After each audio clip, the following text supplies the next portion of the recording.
witches, it's Taya. Today I want to talk a little bit about how being a witch can be lonely. Witchcraft is a lonely path. And let's look at why and then sort of what can you do about it. So I think the first thing is why, right? Why is it so lonely in witchcraft? Well, really, I think I would almost say predominantly. I think the majority of people who are in our witchcraft world are solitary practitioners. They prefer to work alone, whether that's because they haven't found, a working group that fits with them, or they do honestly they would rather be alone. But choosing to be alone and being lonely are different things.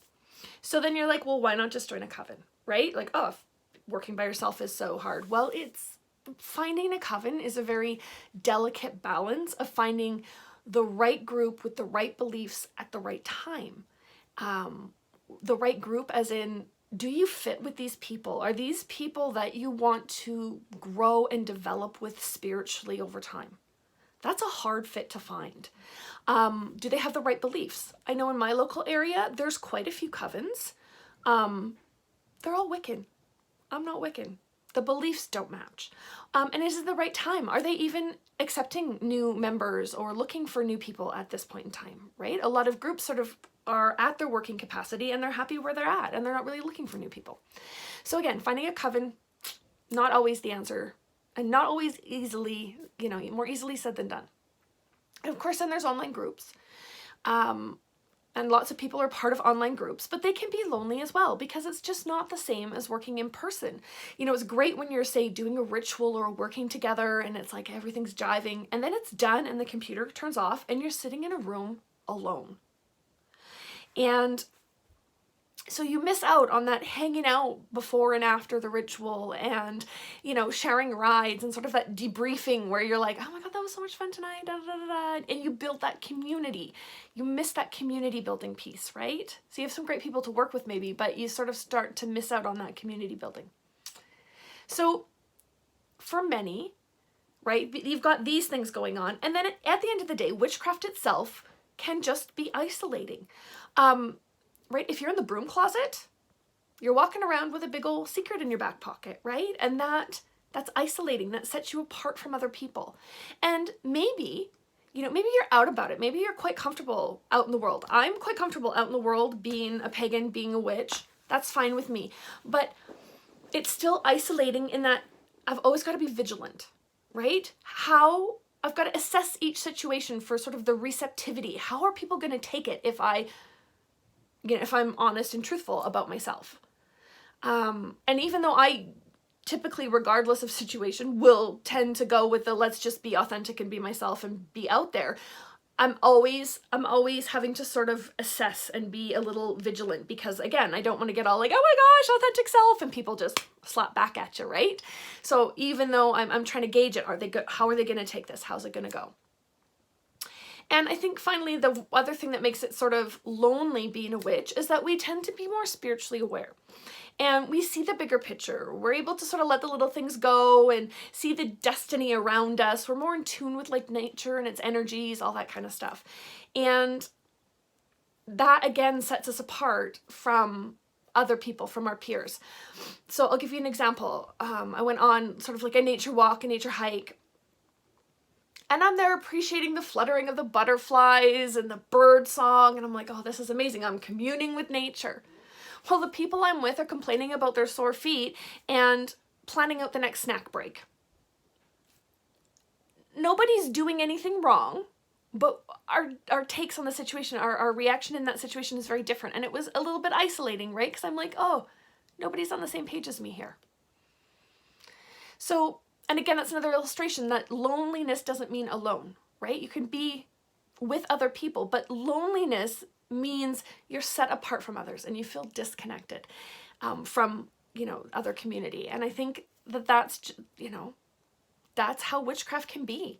So what can we do about it? Well, I think, and this is a tough one, but I think the first thing is that we need to accept that loneliness is part of the crooked path that we walk. It's part of witchcraft for all the reasons that I just sort of explained, right? Now, there are things that you can do, short of finding a coven, to create community for yourself. And I think that that's really important, is to build community in your spiritual realm, in your witchcraft world, to sort of mitigate some of that loneliness. So let's see, there's online groups, which I talked about already, and it's sort of a momentary ease of the loneliness.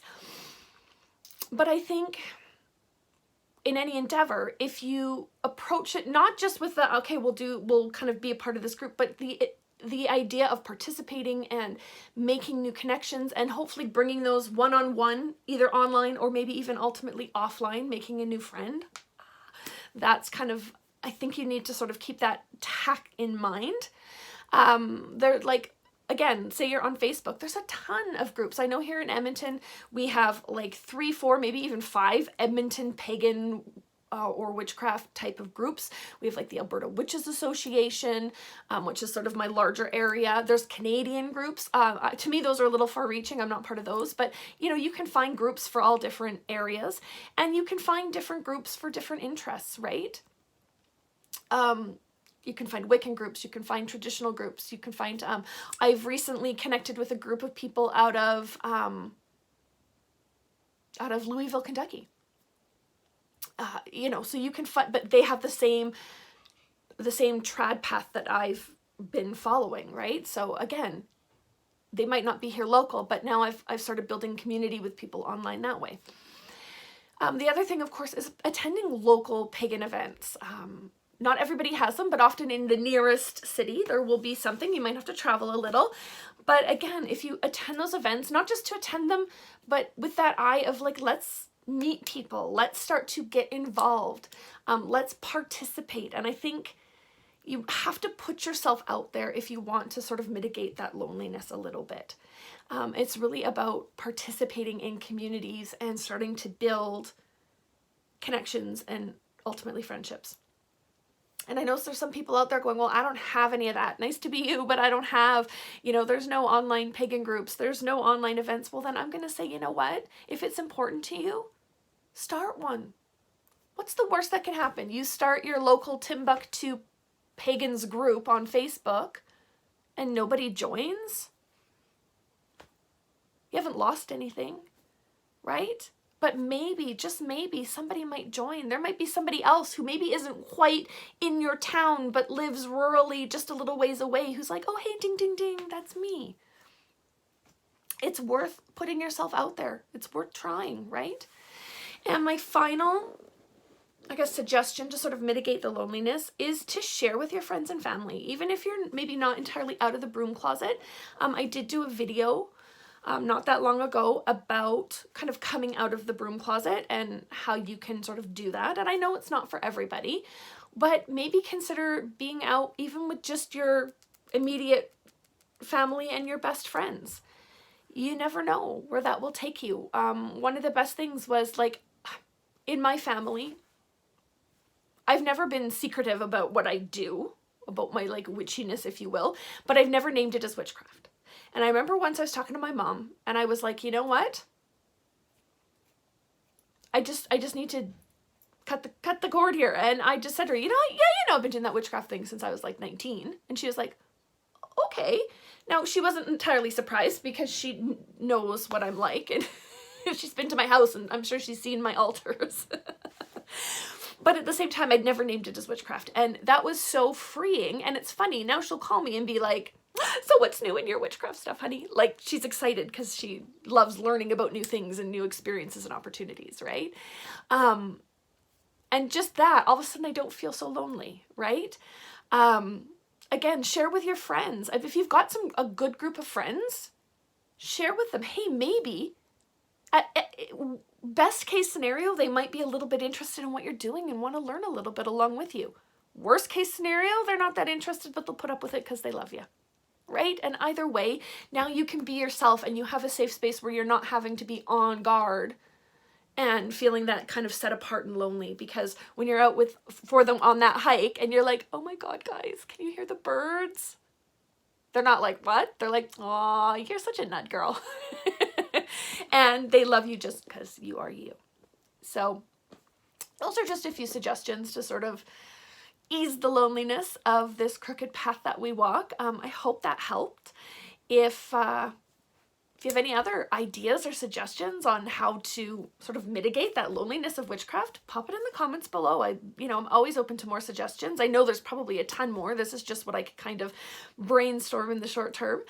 So yeah, I'd love to hear what you guys have to say. And yeah, that's that. We'll catch you in the next video. Thanks, guys.